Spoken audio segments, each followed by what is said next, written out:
I think you like the internet more than that. Who loves the internet? I say let's keep a free and open internet. So I like our senators up there. They're good people, but I think they're bought off by Hollywood and big media. And the internet is made of people. The internet is a network of people. Do we have any people here? Who loves people? So glad you could come out today on behalf of the future. You are the party of the future. All of you gathered here. We are up against the party of the past, and I'm surprised to find that the party of past, in spite of the fact that they are by definition moribund, is fighting so brilliantly well to maintain all of the relationships of power that they've had for the last 1,000 years or so. And that's what this is about. We are in a fundamental renegotiation of all the power relationships on the planet. And those that have been death from above, those that have been one to many, those that have had the industrial, or for that matter, the Catholic model of from them on high to you on below, are going to have to give it up. Because if you were to enforce the First Amendment, there are all these crazy things that go along with it, but no prior restraints. And that means that you can't just shut people up if you don't like what they're saying. You have to accuse them of something, and then you have to prove the accusation, and that takes a long time, and that takes a lot of money. And you can see why traditional media industries wouldn't want to take on that hassle. If you have the First Amendment, you have something called no chilling effects. You can't pass a law so vague that people can't tell whether or not they're complying with it. But if you don't have chilling effects, then how will the traditional media stop people from talking about things they don't want them to be talking about?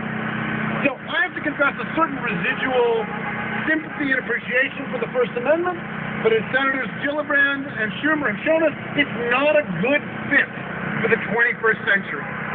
So what they're saying to us is this. Everybody's got a choice.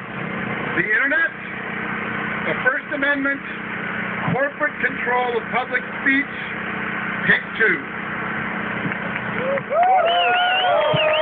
I am very happy to be here. I brought some sympathy cards that I wanted to hand deliver to our senators here in New York, mourning the death of the internet. We are here because we are fighting against the wholesale destruction of one of the healthiest parts of America's economy. Right now, can I get a show of hands? How many of you are working at companies that are hiring? By a show of hands, how many companies? Can the journalists get a look here?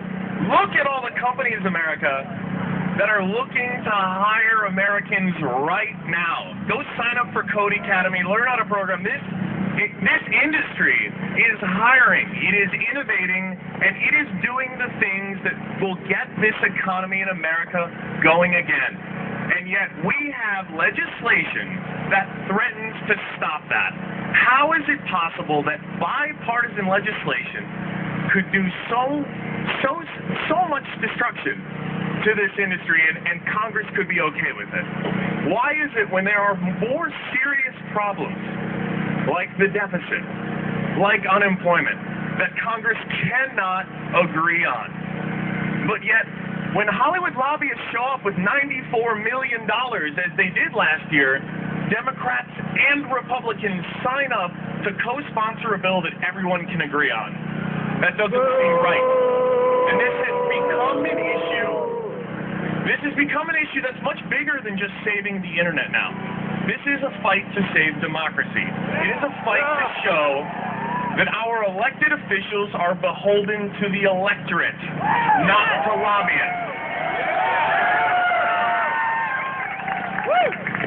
So what we have here right now is probably one of the geekiest, most rational, reasonable protests in the history of New York City. And we have the future of the American economy coming out on a chilly but albeit nice day when they would rather be running their companies, when they would rather be innovating, when they would rather be creating the future. Look at the stark contrast of an industry that is looking forward to all the new possibilities it can create with an industry that is trying to legislate itself back into relevance and to save its existence. We need to innovate, not legislate.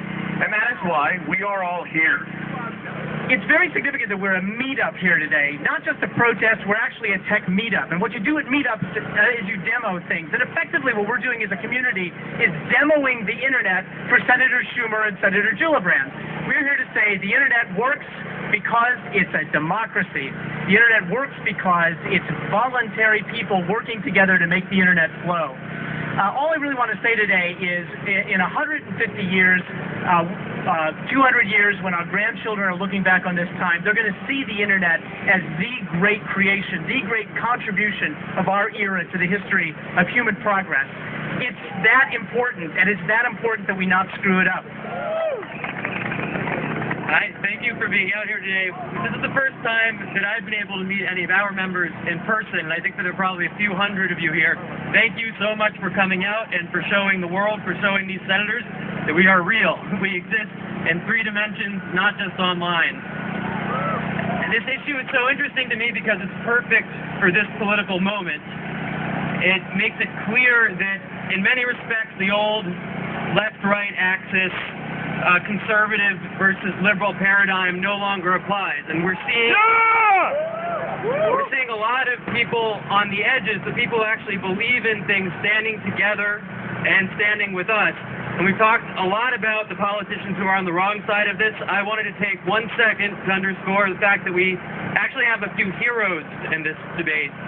4 senators in particular who stood up and agreed to filibuster this legislation when nobody else would stand against it, before it was popular to stand against it, before you could possibly imagine 2,000 people in a space like this gathering to oppose this legislation.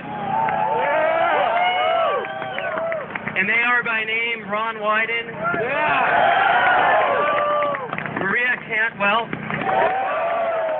Jerry Moran, and Rand Paul. And I would ask you to visit a site we just got up today called voteforthenet.com, where you can go to show your support for those senators and to pledge that you will not vote for, that you will actively oppose anybody who supports SOPA, who supports PIPA, or who supports internet censorship.